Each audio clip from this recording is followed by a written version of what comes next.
Banjarmasin seperti yang kita ketahui adalah kota seribu sungai dan itu sudah berlangsung dari Kesultanan sampai dengan masuknya Belanda di Banjarmasin. Dan tahukah kalian bahwa kota Banjarmasin ini baru mengenal modernisasi jalan darat pertama oleh kolonial Belanda?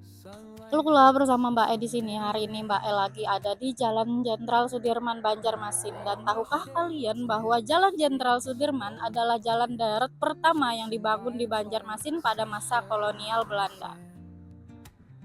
Jadi pada masa pemerintahan kolonial Hindia Belanda, akses utama ke Banjarmasin adalah melalui jalur sungai karena struktur geografis Kalimantan yang dikelilingi rawa, sungai, dan hutan lebat.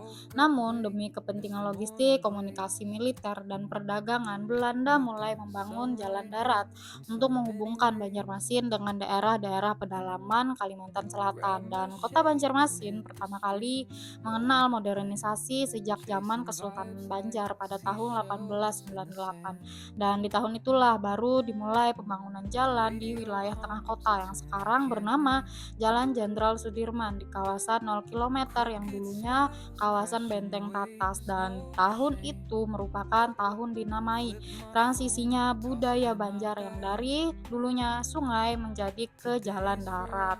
Jadi pada dahulu masyarakat suku Banjar tuh identik dengan aktivitas sungainya dari mulai mandi, masak, transaksi jual beli dan aktivitas lainnya yang menggunakan jukung atau perahu. Dan sejak kolonial menginvasi kota Banjarmasin, budaya Eropa semakin berkembang di tahun 1920 dan seiring panjangnya pembangunan jalan darat, mobilitas pun semakin berkembang dan mobil mulai diperkenalkan di pusat kota Banjarmasin yang dulunya digunakan untuk operasional kolonial Belanda.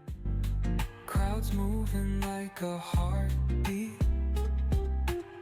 skipping stones in city streams we find. Let's write a new story, leave the old behind.